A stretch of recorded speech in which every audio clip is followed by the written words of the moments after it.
Buenos días.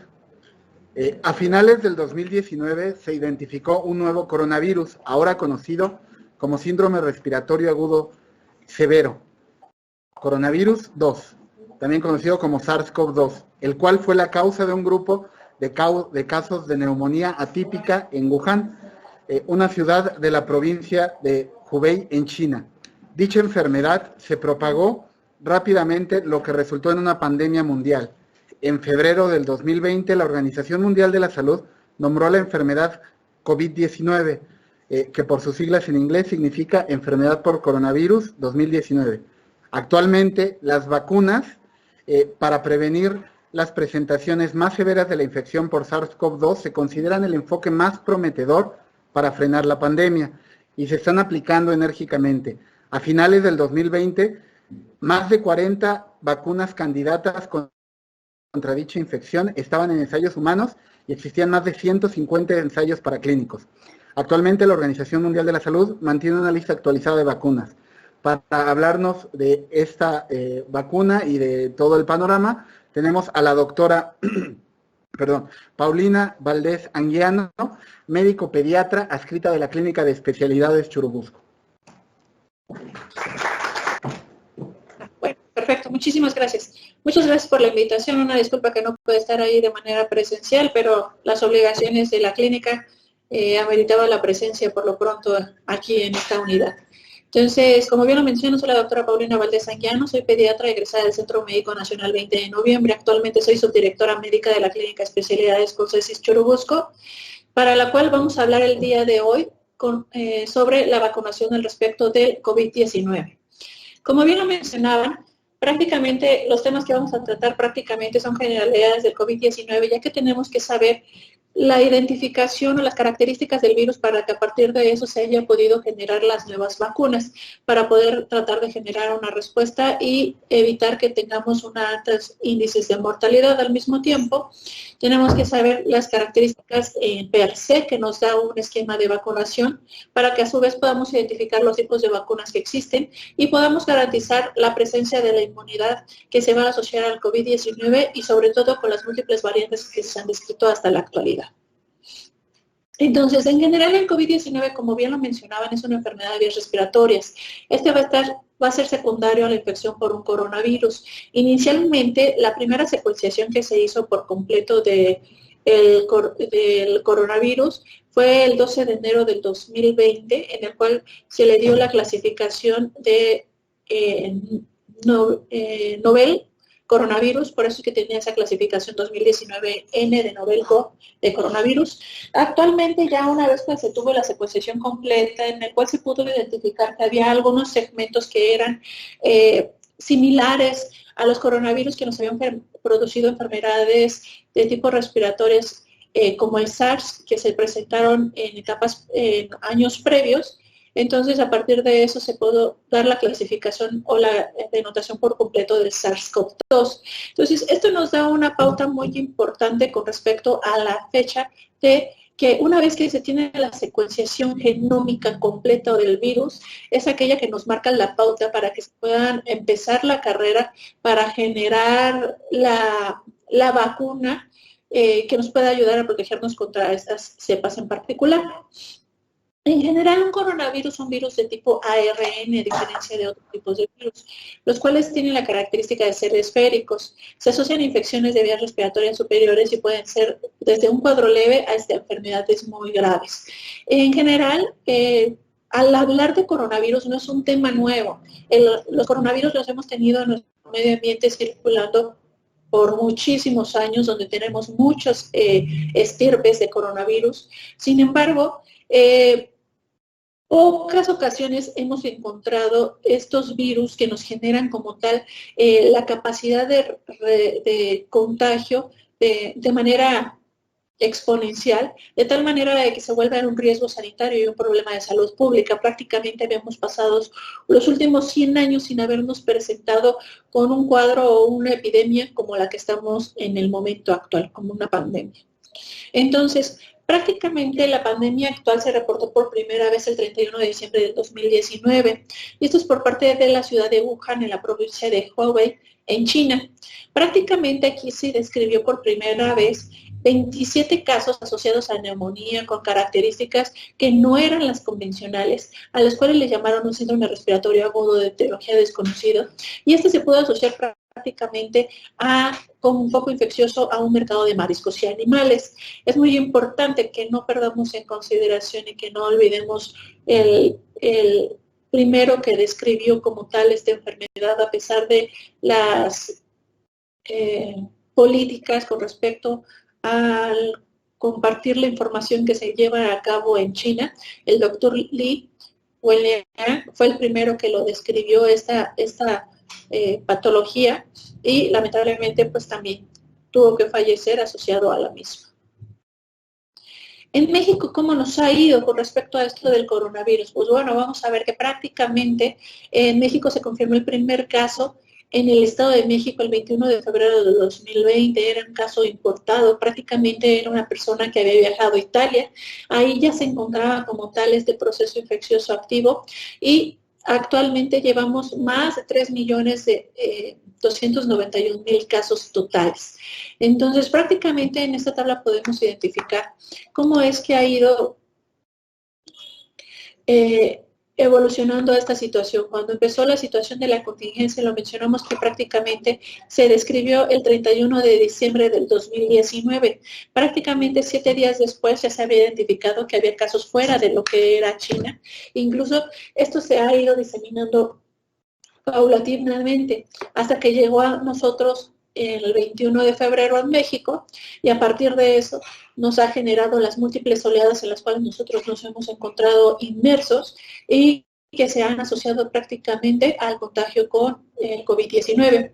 Siendo esta una característica de carácter mundial, todo el mundo ha tenido estas múltiples oleadas asociadas al contagio del COVID-19, del SARS-CoV-2, siendo la última que se presentó sobre todo en el clima de invierno, en México y también en Italia, en Europa, en países de Europa como España, Francia.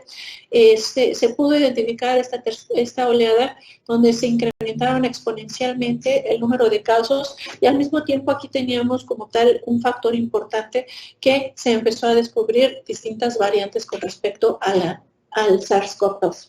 Entonces, prácticamente en México hemos tenido una descripción detallada con respecto a la incidencia y la prevalencia de esta enfermedad, al mismo tiempo con respecto a la mortalidad que se ha encontrado dentro de nuestra población. Prácticamente para el 19 de septiembre, en el informe técnico diario que nos da la Secretaría de Salud con respecto al contagio de COVID, podemos identificar prácticamente que la Ciudad de México se encuentra dentro de los 6 estados con una tasa de mayor incidencia con respecto al contagio por el COVID-19. En total, hasta la fecha tenían identificados 3.569.000 casos con respecto a esta enfermedad. Y entonces, al ser una enfermedad nueva, no tenemos un tratamiento específico para la misma, de tal manera de que al no tener un tratamiento específico, y a final de cuentas es un virus que ha ido mutando porque ha ido cambiando, tomemos en consideración cuando nosotros nos enfermamos dentro de un grupo familiar o de nuestro entorno familiar. En esta situación, es muy común, es muy sabido que la primera persona que se enferma nos va a dar unos datos clínicos donde quizá la enfermedad sea de una forma más leve. Pero tomemos en consideración que este virus va adquiriendo mecanismos de defensa, va aprendiendo cómo es la inmunidad de los seres humanos, y de esta manera va aprendiendo y va generando mecanismos de defensa contra su hospedero. Entonces, la primera persona que se infectó va a manifestar ciertas características. La siguiente persona que se enferma dentro de un hogar, vamos a tener que tiene unos datos clínicos un poco más exacerbados, puede presentar la enfermedad de una manera un poquito más sintomática, más grave, por así decirlo, entre comillas, y así sucesivamente mientras va cursando este virus dentro de los miembros de una familia. Pues bueno, ahora vamos a imaginar que esa familia lo vamos a expandir, este tipo de pensamiento, de tal manera de que la familia somos el mundo por completo. Entonces, no es lo mismo el virus que se presentó, que se describió por primera vez en el 2019 en Wuhan, China, donde teníamos un virus que era nuevo, que al ser coronavirus tiene la característica de ser zoonóticos. Esto significa que va a haber una diseminación o un contagio de una especie animal hacia un humano. Entonces, no vamos a tener las mismas características de ese virus que empezó, donde apenas empezó a adaptar a lo que era la infección o el contagio hacia los individuos, donde va generando respuestas protectoras o va cambiando con respecto a su estructura para generar una mayor supervivencia del mismo.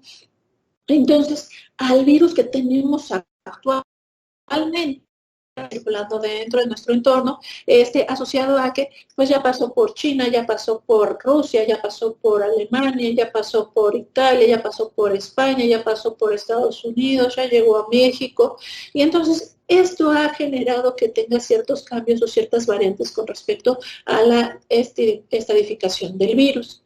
Entonces, ¿cómo está compuesto este virus? Prácticamente el coronavirus como tal forma parte de la familia Coronaviridae del orden nidovirales, y estos tienen una característica, que su material genético principal está dado por RNA sintético. Entonces, va a estar envuelto por una nucleocápside. Entonces, dentro de esta nucleocápside vamos a encontrar algunas proteínas de superficie.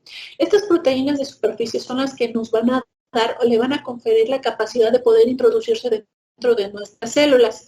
Vamos a tener que está compuesto por la proteína de superficie S, que a su vez se subdivide en segmento S1 y S2, que son los que se van a unir a los receptores Z, pero vamos a mencionarlo posteriormente. También tenemos una proteína de membrana M y a su vez vamos a tener una proteína de membrana E. Esto es muy importante, sobre todo porque se vio con mucha frecuencia que de pronto las personas que se vacunaban contra el COVID-19 se hacían las pruebas de anticuerpos para saber si ya tenían una respuesta inmunológica asociada a la vacunación, y vieron que sus pruebas de anticuerpos salían completamente negativas, a pesar de que ya habían contado con el periodo postvacunal, en el cual ya deberían tener una memoria inmunológica que los protegiera. Sin embargo, las pruebas de laboratorio que se realizan de manera convencional no nos van a estadificar a la proteína S, que es aquella a la cual se está generando la respuesta inmunológica cuando se está inoculando una vacuna. Y vamos a ver por qué en particular se centran en esta proteína S y no en la proteína M o en la proteína E que tenemos dentro de esa membrana.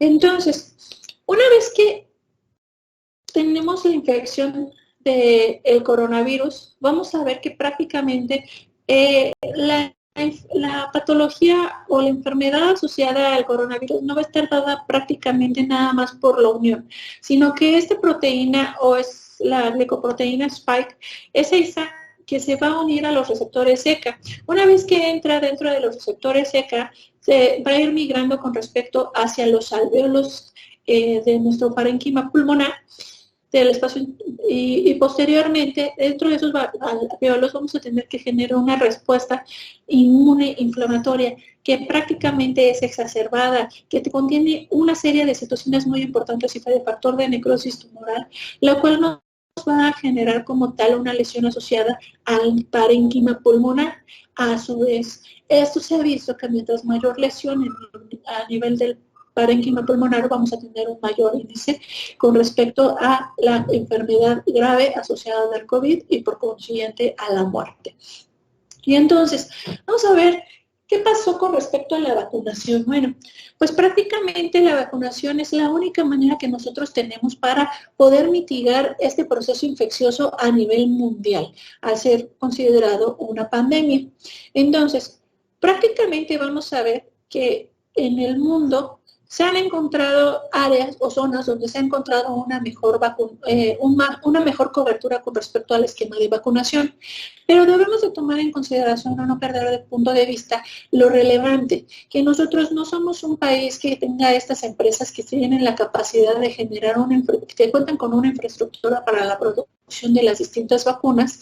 A su vez, no es lo mismo la comparación de los países en vías de desarrollo, que nosotros somos países en vías de desarrollo, como también los podemos encontrar con algunas regiones de Latinoamérica y como también lo podemos encontrar en el Medio Oriente, donde prácticamente vamos a ver que también la carga poblacional es lo que nos va a hablar sobre la pauta con respecto a una cobertura adecuada del esquema de vacunación. Entonces, como lo hemos visto hasta el momento actual, el COVID es una situación que llegó para quedarse. Entonces, en este sentido, no vamos a ver una disminución con respecto al número de incidencia de casos hasta que no tengamos una inmunidad de rebaño, que es la que se llama. Eso no significa que todos nos vamos a contagiar, significa que ya tenemos anticuerpos contra la infección asociada al COVID-19. Entonces, de tal manera, hasta que no haya la mitad de la población no haya tenido o haya sufrido una infección asociada al COVID-19 o cuente con anticuerpos para la protección de esta enfermedad, no vamos a empezar a identificar que haya una disminución con respecto a los casos. Sin embargo, la relevancia en esta situación es para tratar de generar que no haya un contagio masivo, para que de esta manera no se colapsen los servicios sanitarios y que se les pueda brindar atención de calidad a las personas que así lo requieran. Entonces, con respecto a la vacunación en COVID, prácticamente en México no nos hemos encontrado tan atrás de lo que es el panorama mundial, sobre todo como lo hemos comentado, somos un lugar donde nosotros no tenemos una fábrica que pueda producir lo que es la vacuna, como podría ser el caso de Estados Unidos, como sería el caso de China. En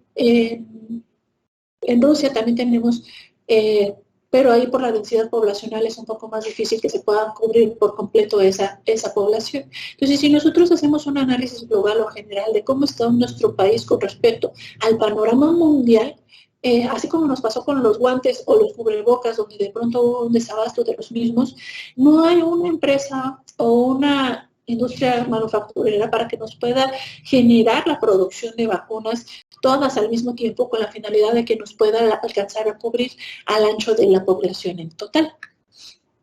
Y entonces, vamos a ver en México en particular cómo vamos. Entonces, en general, la ventaja de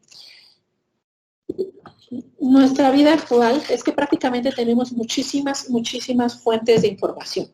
Entonces, hoy en la mañana lo saqué por parte de Google, en el cual podemos identificar cómo va con respecto a nuestros índices de vacunación, en el cual vemos que porcentaje de población prácticamente han tenido por lo menos una vacuna con respecto al coronavirus, y vamos a poder identificar que 41.7 millones de mexicanos ya se encuentran vacunados con un esquema completo de vacunación. Prácticamente todavía no logramos alcanzar el 50% de la población total con respecto a este esquema de vacunación completo. Sin embargo, pues es uno de los objetivos que se tienen que asegurar.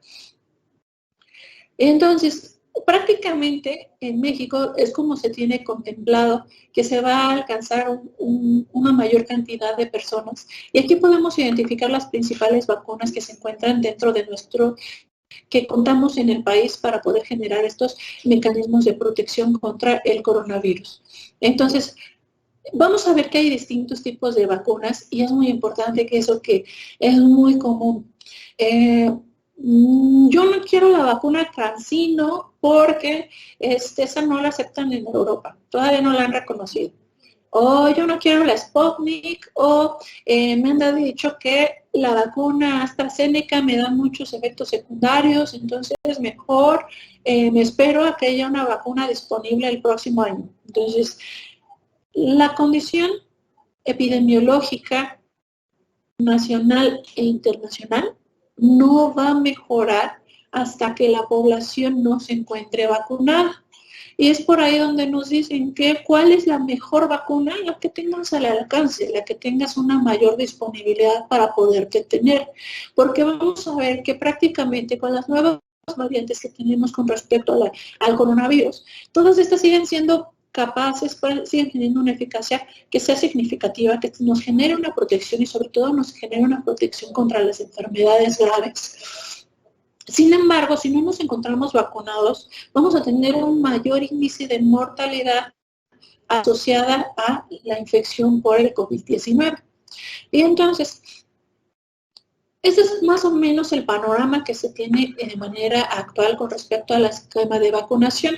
Como parte de nuestro gobierno y como parte del apoyo a la población mexicana, el ISSSTE no se ha quedado atrás. Entonces, por parte del liderazgo del doctor Ramiro López Elizalde, se ha llevado a cabo la vacunación de una gran cantidad de población mexicana asociada al ISSSTE, los cuales han podido generar un apoyo con respecto a estos, o hemos generado un apoyo con respecto a esta situación de contingencia sanitaria actual con una respuesta efectiva hacia nuestra población.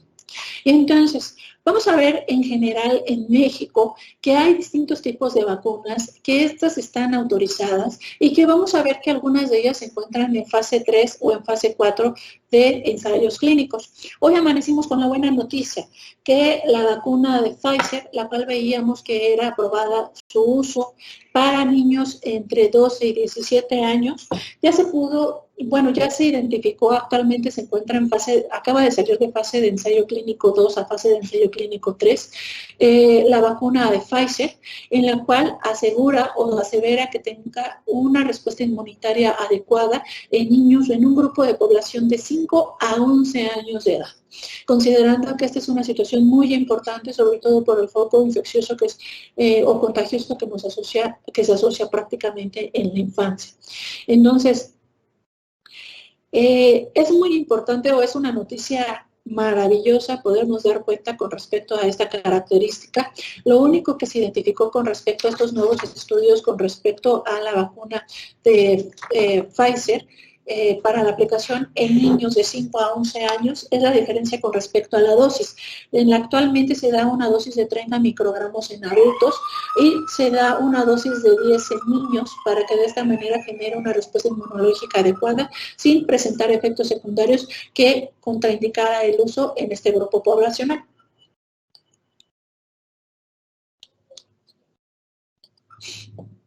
Vamos a ver que hay distintas características con respecto a estas vacunas. Estamos viviendo un momento histórico con respecto a esta pandemia que se está presentando en México y en el mundo. Pero no solo estamos viviendo un momento histórico con respecto a la infección, la atención o la contención del SARS-CoV-2.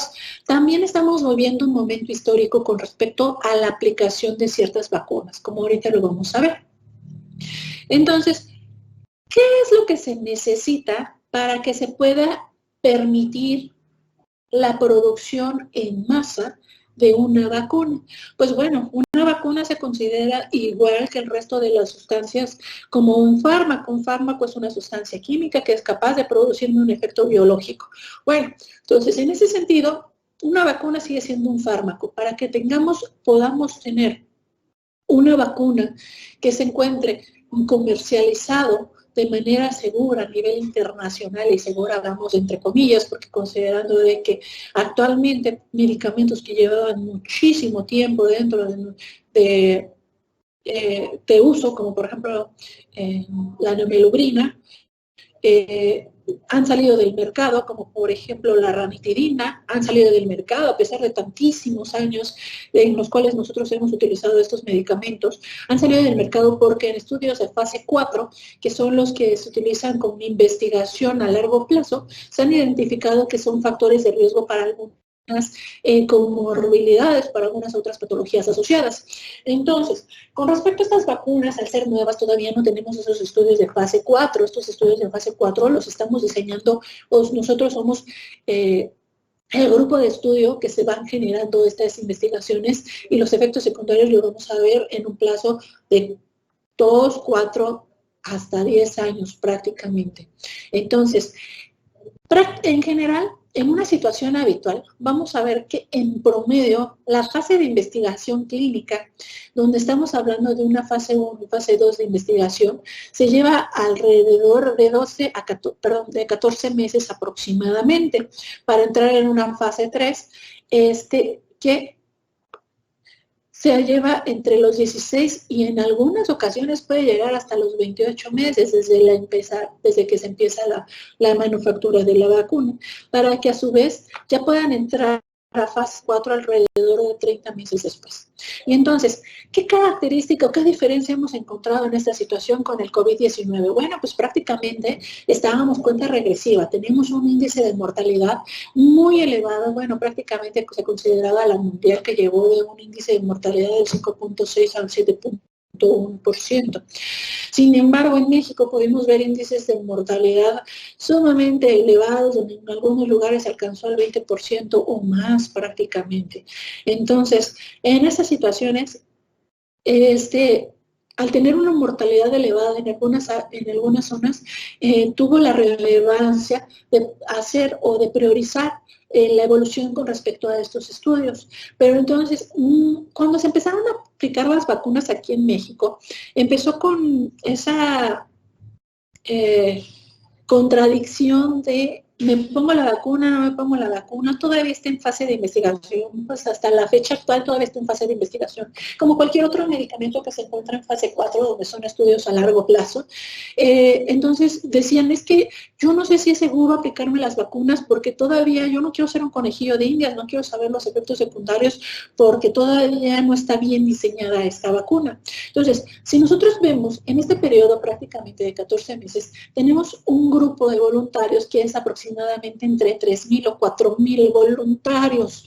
Entonces, lo que permitió mejorar el proceso a corto tiempo fue la cantidad de voluntarios al ser un problema global y mundial, de tal manera de que estos procesos de investigación en las vacunas se tenía entre 30,000 a 50,000 voluntarios, los cuales se inocularon esta vacuna para que se pudieran identificar los factores de riesgo o no. No sé si se acuerdan prácticamente que estábamos en vísperas de que se presentara la primera vacuna, más o menos en agosto del año pasado, donde se marcaba prácticamente Pfizer estaba compitiendo en tiempo con respecto a la de Astra y también la de Sputnik que iba ganando, pero vieron que hubo prácticamente en esta fase la Sputnik, vieron que tenía mayores riesgos con respecto a su aplicación y entonces a partir de eso tuvieron que rediseñar e identificar los factores que no eran funcionales con respecto a esta vacuna para poderla hacer ya aceptable con respecto a los índices de efectividad que se presentan o que se esperan con respecto a la protección inmunológica de estas vacunas. Y entonces, por eso es de que prácticamente empezó a salir a los 10 meses la primera vacuna contra el coronavirus. Y entonces, esta fue aquella que ya entraron en fase 4 de investigación. Por consiguiente, ya se encuentran con estudios de farmacovigilancia donde se van a identificar los efectos secundarios que se han asociado a la aplicación, pero estos en gran escala y a mayor plazo. No sé, por ejemplo, en estas situaciones son donde se han identificado casos de Guillain-Barré, mielitis transversa, alteraciones del ciclo menstrual asociado a la vacuna de Pfizer, pero todavía no hay como tal unos efectos secundarios que se puedan asociar específicamente o que se puedan señalar con un grupo poblacional más grande, más allá de los que son los generales como la fiebre, malestar general, cuerpo cortado. Pero estas también, por ejemplo, dentro de este grupo se va a identificar lo que es la parálisis de Belka asociada a la vacunación con AstraZeneca. Y entonces, vamos a ver que aquí la relevancia de lo que tenemos la identificación del SARS-CoV-2 es con respecto a las proteínas que los conforman. Como lo habíamos mencionado, tenemos esta proteína S. Esta proteína S lo que nos va a generar es que la proteína Spike o S es la que nos va a generar una unión a la subunidad US1. Esta subunidad S1 es la que se va a encargar de reconocer los receptores de la ECA. Y entonces, esta subunidad 1 se une con los receptores de la ECA, en particular el receptor dominante, mientras que la subunidad 2 es la que se va a encargar de hacer la fusión con respecto a la membrana celular. Entonces, prácticamente yo tengo mi célula nativa, que son las células de las vías respiratorias, donde se van a identificar los receptores de ECA. Entonces la subunidad 1 se va a ayudar a si fuera una llave, a abrir ese cerrojo para que posteriormente la subunidad 2 se fije. Entonces necesitamos que el ARN del virus pueda ingresar a nuestra célula para que de esa manera se pueda hacer la replicación. Entonces, del ARN, yo utilizo los mecanismos propios de las células hospederas para que a partir de eso codifiquen una nueva cadena de ARN y a su vez esto pueda favorecer la replicación viral con respecto a la diseminación. Entonces, al mismo tiempo, también dentro de esta replicación viral, vamos a tener también el que nos aumente la cantidad de carga viral para poder generar un contagio o una diseminación de la infección. Entonces, este es un punto muy importante y donde tenemos que tomar en consideración. Entonces, actualmente se identificaron 5 tipos de vacunas, los cuales son las que nos van a generar una protección contra el coronavirus. Entonces, la primera vacuna que tenemos, o el primer tipo de vacuna que tenemos, es la de la inactivación viral. Un ejemplo de esta vacuna prácticamente es la CoronaVac, que también se conoce como SARS-CoV-2 vacuna. Se desarrolló por parte de Sinovac. Esta es una vacuna china y prácticamente lo que hace es que tiene al SARS-CoV-2, en particular a una cepa que se llama cepa CN02. Esta cepa lo que hace es que la incuba, esta la incuba dentro de un virus que no tiene como tal una estructura de ADN propia, a las cuales le llaman células Vero, y entonces después de una incubación, esta se va a purificar y se va a bloquear como tal, se va a bloquear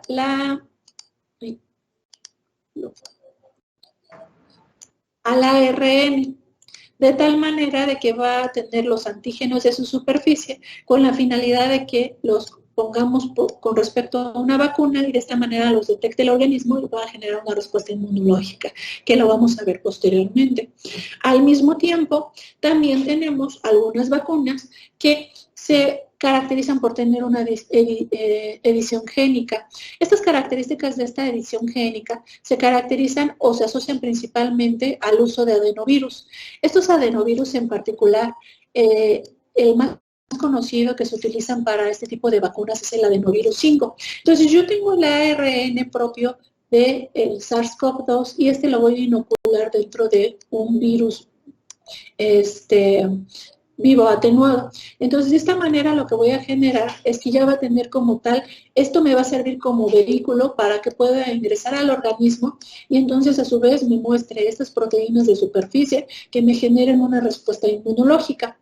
Al mismo tiempo tenemos otro tipo de vacunas, los cuales nos van a dar como tal únicamente la proteína S, de tal manera de que al ponernos en contacto con la proteína S, esa se va a unir prácticamente a los macrófagos para que nos ayuden a generar, los sirvan como presentadores hacia los linfocitos B y estos nos puedan generar una respuesta inmunitaria asociada a linfocitos B, linfocitos T, linfocitos B para la producción de inmunoglobulina G y inmunoglobulina M. Por otro lado, tenemos la producción de la síntesis de RNA. Entonces, prácticamente se produce el RNA del coronavirus y lo van a mantener dentro de una cápsula protectora. Sin embargo, no es una cápsula viral de tal manera de que se mantenga a salvo. Y por otro lado, tenemos el último tipo de vacunas en los cuales se asocia que quieren una mayor estimulación del sistema inmunitario nato para que a partir de eso genere una respuesta inmunológica asociada a la vacuna. Y entonces, vamos a ver en general estas vacunas o estos tipos de vacunas no son nuevas, son vacunas que ya existían y que ya ha habido años que se han encontrado. Gracias a los esquemas de vacunación, gracias a la vacunación masiva, se ha podido erradicar ciertas enfermedades que antes acongojaban o generaban muchas patologías con respecto a la población. Una enfermedad que es súper clave, que llevamos prácticamente 20 años sin presentarla de manera activa en México y en el mundo, la enfermedad del polio, por ejemplo, la poliomielitis se ha podido detener gracias a la vacunación, la fiebre amarilla, la rubiola, son algunas de las enfermedades que se han podido erradicar gracias a la vacunación. Al mismo tiempo, por ejemplo, la enfermedad del sarampión es otra vacuna, es otra enfermedad que se ha podido mitigar o erradicar gracias al sarampión. Teníamos 20 años que no encontrábamos un brote de sarampión hasta el que se presentó el año pasado, más o menos en marzo, abril del 2020, asociado también junto con el COVID-19, pero que tuvimos un brote epidémico de sarampión en la Ciudad de México, después de 20 años sin no haberlo presentado. Bueno, ¿qué es la relevancia con respecto a estas vacunas? Bueno, la importancia de estas vacunas es que yo voy a utilizar a mi célula presentadora de antígenos, como pueden ser los macrófagos. Entonces, estas células presentadoras de antígenos lo que va a hacer es que nos va a enseñar al péptido del SARS-CoV-2, esa proteína S que se encuentra dentro de su superficie. Y entonces, esta proteína se va a presentar a una célula de helper. Entonces, recuerden que estas células de helper lo que hacen es que agarran y destruyen todo lo que no tenga una identificación propia del organismo. Son inespecíficas. Y entonces, esta a su vez nos va a generar, por un lado, una inmunidad celular. Esta inmunidad celular está dada por las células de citotóxicas, en el cual identifican las células de nuestro organismo. Recuerden que nosotros tenemos nuestros NH, que nos van a ayudar a identificar nuestras propias células, que si fueran como nuestra INE. Entonces los linfocitos van identificando las células y nos van pidiendo a cada célula su INE, para poder identificar que son propias de nuestro cuerpo. Entonces, cuando no tienen un INE, pero por el contrario tienen una proteína spike o una M, entonces, o una E, lo que hace es que la identifica como algo ajeno y entonces, como si fuera migración, lo sacan del organismo.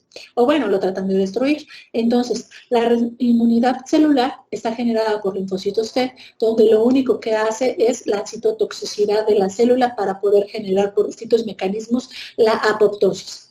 Y entonces, por otro lado, vamos a tener que esta proteína del SARS-CoV-2 se va a presentar a las células B. Y las células B son aquellas que nos van a dejar una inmunidad humoral. Esta inmunidad humoral prácticamente lo que nos genera es que va a generar toda una cascada de anticuerpos que se van a presentar y que se van a enfocar para que cuando las células vayan, estos anticuerpos van a andar como volando dentro de nuestro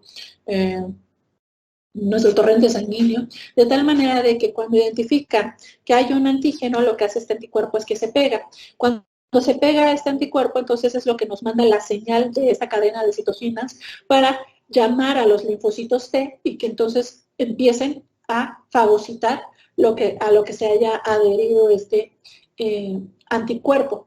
Entonces yo necesito un antígeno de superficie que ande circulando para que entonces de esa manera el anticuerpo llegue, lo agarre y esto me va a funcionar como una señal para la apoptosis de estas células y de tal manera de que no me puedan generar un mecanismo de contagio. Aquí es la relevancia del enfoque hacia la proteína spike, porque lo que quieren enfocarse con la proteína spike es que esa proteína es la que se va a adherir hacia los receptores de ECA. Entonces, si yo bloqueo esa proteína que se va a fusionar a los ECAs, entonces de tal manera de que por más que yo quiera llegar, tenga al virus circulando en mi cuerpo, yo voy a tener por un lado un señalizador que me va a ayudar a identificar que es ajeno al organismo para que el sistema inmunológico lo empiece a fagocitar y al mismo tiempo cuando quiera llegar a su receptor ECA no pueda hacer la fusión. Es ahí la relevancia de enfocarse sobre esa proteína spike. Entonces, Con respecto a esto, vamos a ver que tenemos distintos tipos de vacunas. Lo importante es que sepamos estas características. Bueno, las vacunas de virus vivos inactivados es, como les había comentado, prácticamente la vacuna Sinovac que se manufactura en China. Y entonces, pues prácticamente lo que me está haciendo es que me está dando el virus muerto. ¿Para qué? Para que el cuerpo lo conozca y aprenda a defenderse contra él. Esta vacuna prácticamente tiene una eficacia del 80 al 90%, incluso en algunos estudios se ha identificado que tiene hasta el 100% de efectividad. Entonces, y sobre todo ha disminuido las reinfecciones asociadas a este tipo de vacunación. Bueno, pues vamos a tener algunas vacunas que son con vectores virales. Estas vacunas con vectores virales, como les había comentado, vamos a tener algunas en particular. La que tenemos por AstraZeneca, bueno, estas son las que ya existen en general. Pero bueno, dentro de estas vacunas de vectores vamos a tener la de AstraZeneca.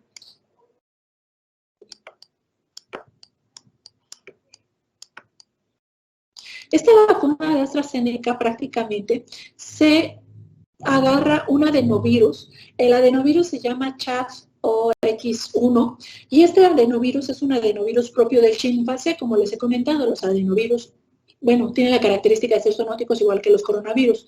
Entonces, agarran un adenovirus. El problema que tenemos en particular con estas vacunas que están generadas o están producidas por vectores es que lo que quieren es que van a generar una edición génica del virus. A este virus se le llama virus carrier porque prácticamente es un virus pues que es nuevo, por así decirlo, que no tiene un material genético que no tenga la capacidad de replicar.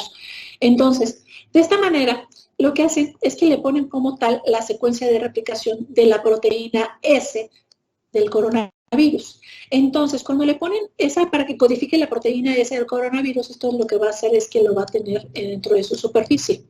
Y entonces, estas en particular no requieren de un coadyuvante porque prácticamente lo que hacen es que meten el virus con el marcador que nosotros queremos presente para que el sistema inmunológico del hospedero lo pueda identificar y a partir de eso genere una inmunidad.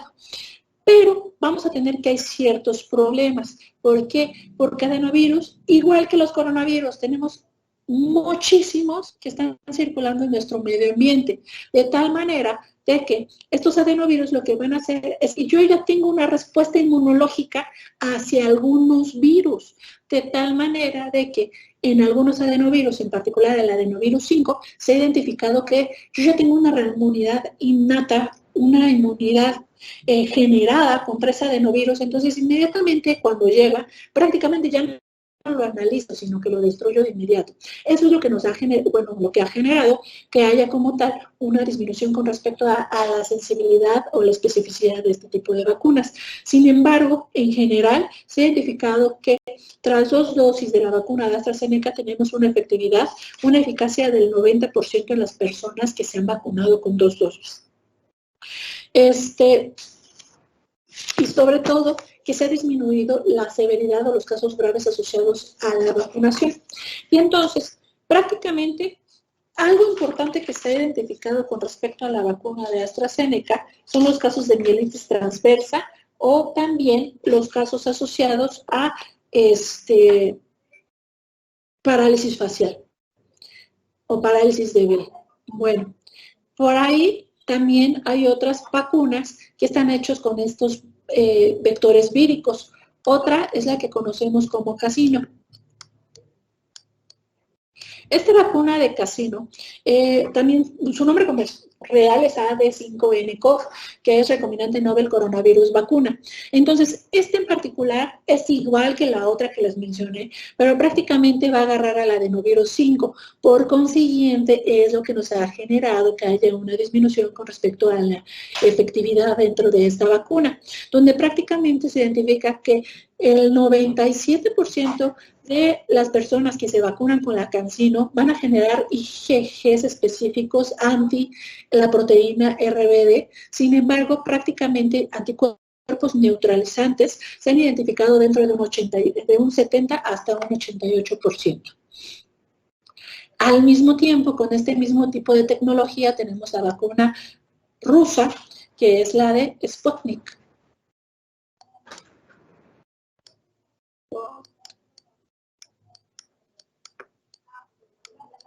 Sputnik V. Su nombre real es el Gram-COVID-Vac Adenovaced. Esta prácticamente utiliza dos tipos de adenovirus, el adenovirus 26 y el adenovirus 5. Entonces, esto lo que nos va a ayudar es que, como hay dos distintos tipos de adenovirus, si yo genero una respuesta inmunológica per se al adenovirus 5, si yo genero esta respuesta inmunológica al adenovirus 5, no voy a permitir que se una a mis células y me genere la producción de la proteína la proteína Spike. Entonces, lo que hacen con esta vacuna Sputnik, que es tiene el adenovirus 26 y el 5, me va a ayudar a que no genere una respuesta cruzada de inmunidad asociada al adenovirus 5, de tal manera que me favorece que tenga una mejor efectividad con respecto a la creación de inmunoglobulinas. Entonces, algunos factores o algunas literaturas nos han dicho, es que yo no estoy seguro con la CanSino, tengo una protección más baja que si me hubiera puesto Astra, o tengo una protección más baja que si me hubiera puesto Sputnik. ¿Será necesario la revacunación? Pues en realidad lo que se ha visto en personal de la salud a nivel internacional es que se hace recomendación de que si va a haber una nueva vacunación con respecto a virus vivos atenuados,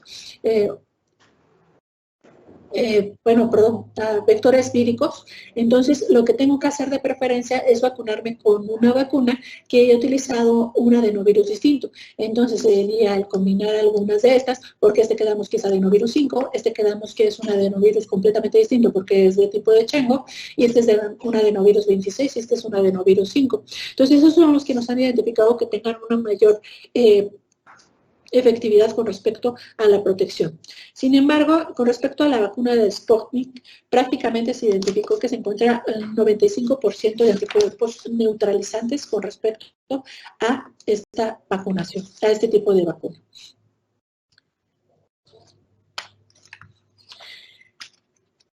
Al mismo tiempo, dentro de estas vacunas, vamos a encontrar a la Janssen.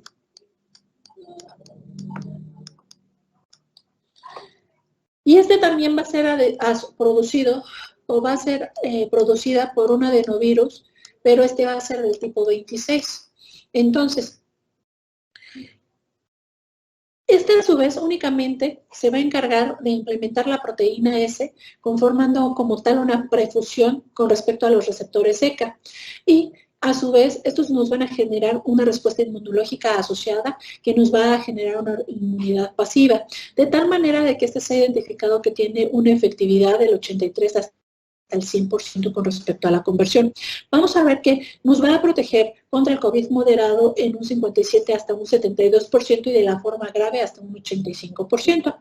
Y entonces, vamos a tener algunas vacunas que están conformadas por subunidades proteicas. Entonces, como tal, se los había dicho, únicamente lo que está haciendo es que está inoculando la proteína Spike, como sería esta, aquí, que se ve en el esquema.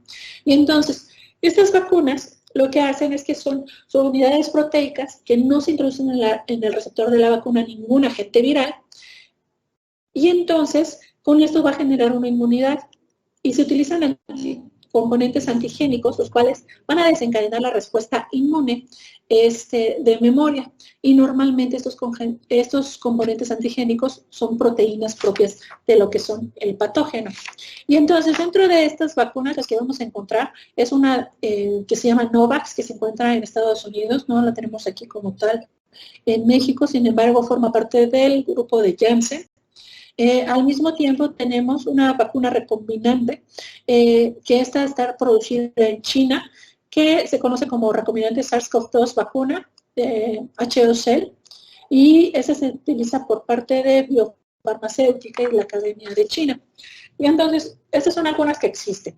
Bueno, la que nos va a marcar, y como les comentaba, de que estamos viviendo un momento histórico, las vacunas del ARNA mensajero. Entonces, estas tienen la característica que están basadas en ácidos nucleicos. Estas no van a contener al agente patógeno entero, ni siquiera un carrier, sino que van a contener ADN o ARN del patógeno contra el que se quiere generar la inmunidad. Pero como esto es sintético, solamente nos van a dar una fracción de ese ARN RNA, de tal manera que no tiene la fracción completa para que nos puedan generar la infección. Y entonces la idea de estas vacunas prácticamente es que sean las propias células del hospedero las que produzcan a partir de un material genético que se ha introducido en la vacuna por medio de polipéptidos o proteínas del agente patógeno, y que estas moléculas sean presentadas por el propio sistema inmunológico para poder generar una respuesta de memoria. Normalmente estas vacunas suelen ser seguras y fáciles de producir, sin embargo es muy importante que van a requerir prácticamente un vehículo, porque como estamos hablando es que el ARN, el ADN y el ARN son sumamente sensibles y son sumamente complicados. No sé si alguien ha hecho la extracción de ADN, pero la extracción de ADN requiere cierta sensibilidad, pero en particular el ARN es 1000 veces más complicada la secuenciación porque es muy fácil de romperse. Entonces, al mismo tiempo, la conservación del ARN es sumamente delicada y es lo que nos está generando el factor para que tengamos que utilizar vacunas con temperaturas sumamente bajas. Entonces, la vacuna ARN, como lo ven, no había ninguna vacuna previa que se hubiera hecho con esta tecnología. Es la primera que se ha aplicado a nivel mundial que conforma esta tecnología, de tal manera de que somos el experimento más grande que existe y somos un momento histórico de nuestra historia. Entonces, los que nos vacunaron por Pfizer, entonces, o Moderna. Bueno, dentro de esta vacuna vamos a tener que hay 2 vacunas que están compuestas por ARN. La primera vacuna que está hecha es la de Moderna.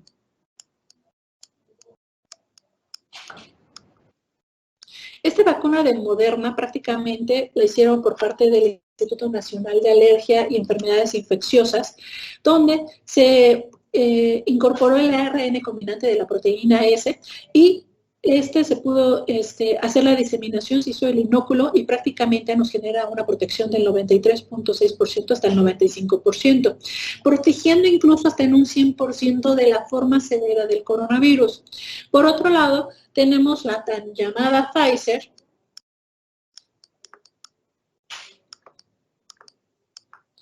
donde está formado por el laboratorio Biotech. Prácticamente se basa de partículas nanolipídicas del ARN que codifican también a la proteína S. Esto es antes de la fusión con los ECAs. Y tiene como tal pues la aprobación por parte de la FDA y se identificó que era la que de una manera inicial tenía una mayor protección, dando que nos daba una inmunidad incluso del 95 hasta el 100% de la población. Y entonces, prácticamente para que se genere una respuesta inmunológica no va a ser en el momento inicial, sino que yo tengo el periodo de vacunación y entonces esto es lo que me va a generar la estimulación del sistema inmunológico. Posteriormente voy a empezar a tener se van a producir la inmunoglobulina M para posteriormente generar la inmunoglobulina G, que es la que me va a dejar esa respuesta inmunológica. Prácticamente distintos estudios han identificado que generan un intervalo de 14 a 28 días para que se genere el 100% de la respuesta inmunológica asociada a la vacunación. Entonces, es muy importante que tomemos en consideración lo que vimos previamente. Entonces, en algunas personas se corría el rumor de que es que me pusieron la vacuna y me enfermé. Estas vacunas son vacunas seguras en el sentido de que no tienen la capacidad de que nos puedan generar como tal no tienen el material genético completo de lo que es el virus para que se pueda reactivar y producir un proceso infeccioso a menos a esta. Es decir, las otras no. Entonces, de tal manera que son vacunas bastante seguras. Me van a tardar un intervalo del día 1 hasta el día 14 para que yo ya pueda tener una respuesta inmunológica adecuada. Y esto considerando después de la segunda aplicación de la vacuna, la cual puede ser en un intervalo de 3 hasta 3 meses. De 1 mes a 3 meses. Entonces, en ese sentido, yo tengo este periodo de ventana, de tal manera de que en algún momento yo me puedo contagiar en este intervalo y sí presentar la enfermedad. ¿Por qué? Porque mi sistema inmunológico todavía no era lo suficientemente potente. En particular, estas vacunas son las que se pueden utilizar en personas inmunocomprometidas, porque como tal no tienen el virus completo, sino que tienen una pequeña parte.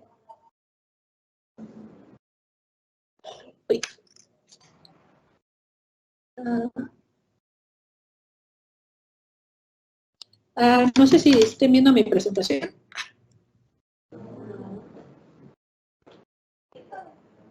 Entonces, prácticamente la inmunidad con respecto al coronavirus, como tal lo vemos, no es una vacuna económica. Prácticamente la vacuna de Moderna tiene un costo aproximado de 31 euros, la Sinovac 25 euros, la Biotech 17 euros.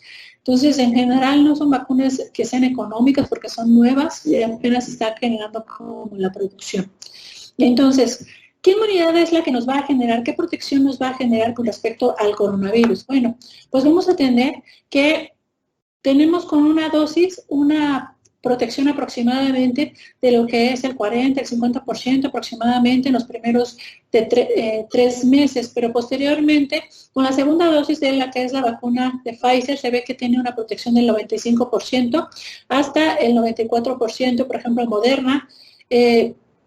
La de Johnson & Johnson tiene 67%, AstraZeneca 67% con respecto a la protección del coronavirus. Sin embargo, también es muy importante que todo depende de la zona endémica en la que nos encontremos.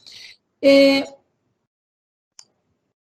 general, es más importante y sobre todo hacer la idea de que es muy importante estar vacunados contra no estar vacunado. Se ha identificado prácticamente que aumenta el riesgo de la enfermedad o de la infección, sobre todo en formas moderadas a graves en los pacientes que no recibieron la vacunación con respecto al coronavirus, a diferencia de los que han presentado la vacunación con respecto a la vacuna de Pfizer o la que tenemos por parte de Moderna. Entonces, la vacuna de Pfizer nos ayuda a protegernos de formas graves, pero eso no significa que no nos podamos generar o no nos podamos enfermar. Entonces, pero la ventaja es de que nos va a dar una protección más noble, una enfermedad más leve. Entonces, con respecto a las variantes COVID, es muy importante que tomemos en consideración. La primera variante que se identificó fue la alfa B1.1.7, que se identificó por primera vez en el Reino Unido, donde se ha identificado que es muy contagiosa y que tiene una alta incidencia de enfermedades graves y también tiene una alta mortalidad. La vacuna nos genera una adecuada protección contra esta variante, que es de las que todavía sigue circulando con importancia.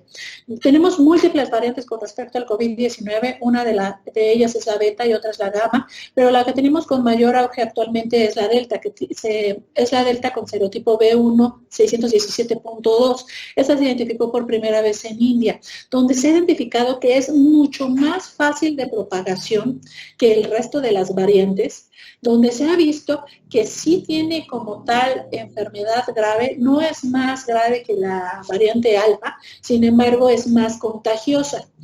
Pero la ventaja que tenemos hasta el momento actual es que las vacunas que se encuentran vigentes todavía nos generan una respuesta inmunológica y una protección contra la variante delta del COVID.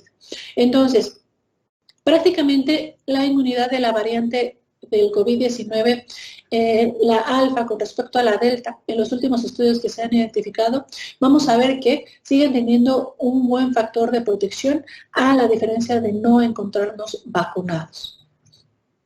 Incluso con la Pfizer todavía tenemos y con la de Moderna todavía tenemos una protección aproximada del 80% contra la vacuna, contra la variante delta. Aquí es muy importante identificar prácticamente las múltiples variantes que se han identificado. Este es en un estudio que se hizo en Minnesota, donde se pudo secuenciar los virus que se estaban circulando dentro del entorno en el cual se identificó que la variante alfa prácticamente lo podemos ver que a partir de junio del 2021 fue que empezó a disminuir y fue ahí donde empezó a empezar a elevar la incidencia de la variante delta. Sin embargo, la ventaja es que la vacunación sigue siendo efectiva para el COVID-19 con estas últimas variantes con respecto a los esquemas de vacunación vigente. Entonces, por mi parte sería todo. Una disculpa por los problemas técnicos que se presentaron con la presentación y cualquier cosa estoy a sus órdenes. No sé si cuenten con alguna duda. Muchas gracias, doctora.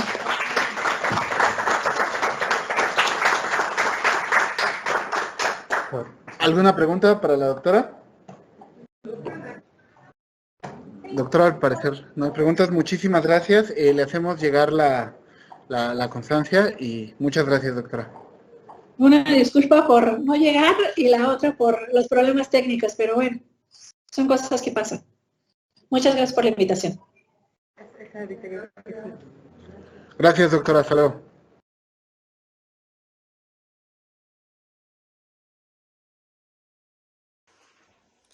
Hola a todos, yo soy la doctora Amaranta Lucía Márquez Bouchan. Les agradezco la invitación para formar parte de este momento tan emotivo y tan importante para todos ustedes como compañeros y para nosotros como exresidentes de esta gran unidad. A la Clínica de Medicina Familiar Dr. Ignacio Chávez, yo la conocí desde que fui estudiante de la carrera de Medicina. En aquel entonces mi grupo estaba a cargo del Dr. Palacios, de mis primeros profesores, quien nos encargaba toda clase de extrañas actividades para contribuir a la educación del paciente. Hasta obras de teatro terminamos haciendo. Sin embargo, tiempo después comprendí que esas extrañas actividades iban encaminadas a lograr uno de los principales objetivos del primer nivel de atención, empoderar al paciente. Desde ahí me enamoré del primer nivel y muy en especial de la Clínica de Medicina Familiar Dr. Ignacio Chávez. Posteriormente, al ser aceptada en la especialidad de Medicina Familiar, por azares del destino, no por recomendación, lo juro, ingreso nuevamente a esta clínica y más allá de la fortuna que sentía por el gran aprendizaje académico que estaba recibiendo, me sorprendió para bien la calidad de seres humanos que conocí. Hola, ¿qué tal? Buenos días. Mi nombre es José Luis Aceves Palma. Yo fui residente en la Clínica Ignacio Chávez del ISSSTE de 2003 al 2006. De verdad tengo muchos recuerdos bonitos de la clínica como residente, la convivencia con compañeros, mucha enseñanza. La verdad que agradezco a mis maestros de la clínica, lo recuerdo con mucho cariño. Actualmente me desempeño como médico familiar, estoy en una atención médica continua, trabajo en el IMSS, trabajo los fines de semana, estoy en la jornada acumulada. La verdad que estoy muy contento de haber o pertenecer a este gremio de la medicina familiar. La verdad que he aprendido mucho, sigo aprendiendo. Convivo con compañeros residentes, convivo con compañeros adscritos y de verdad estoy muy satisfecho con la especialidad y cómo me ha dejado enseñanzas. Le doy un saludo a todos los compañeros de la Ignacio Chávez, agradecido y muy feliz de estar aquí trabajando y de recordar a mis compañeros. Gracias. Hola, buenas tardes. Estamos aquí festejando el aniversario de la Clínica Ignacio Chávez, sus 42 años.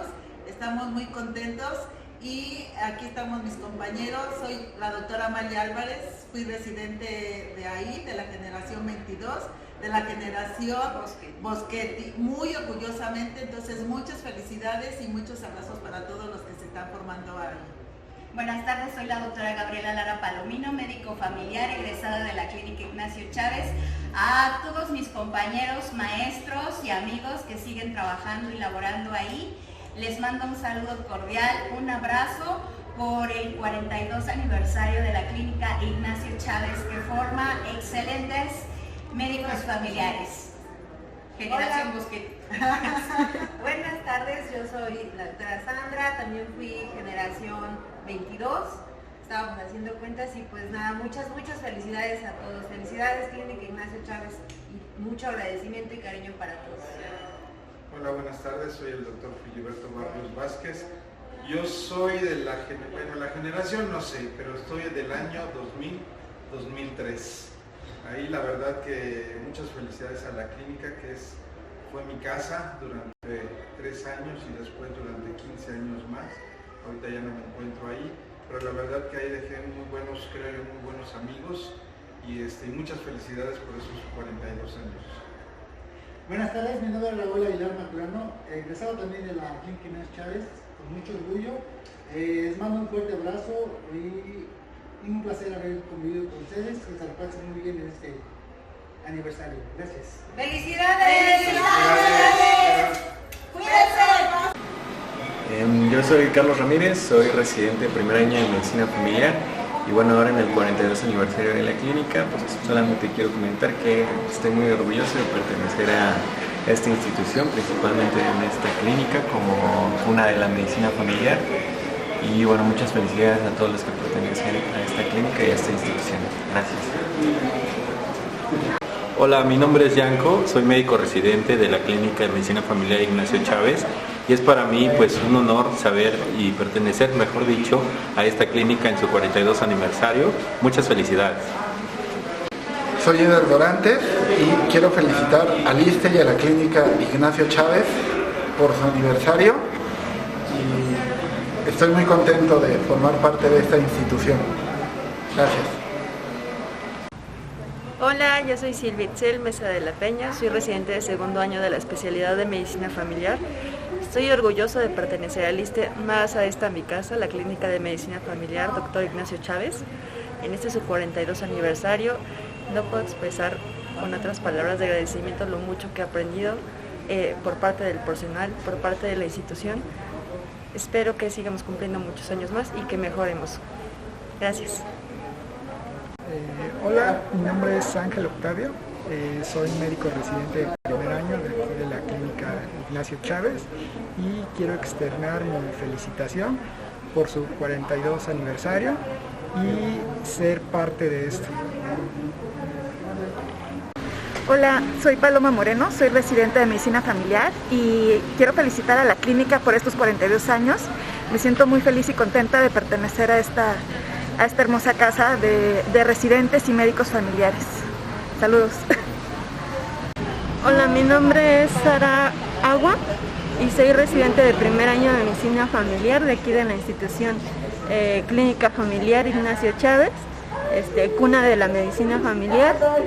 Estoy orgullosa de formar parte de esta institución y estar formándome como médico familiar. Hola, yo soy la doctora Jill Michelle Montiel Flores, soy R3 de Medicina Familiar, jefa de residentes y bueno, pertenecer a la clínica ha sido maravilloso, han sido los 3 años más maravillosos de mi vida, ya que he crecido de manera profesional y personalmente. Soy la doctora Edith Villanueva, profesora de la Clínica Ignacio Chávez. Es un honor haber sido parte de generación de residentes que salieron de aquí y ayudar a formar nuevos médicos residentes. Felicidades.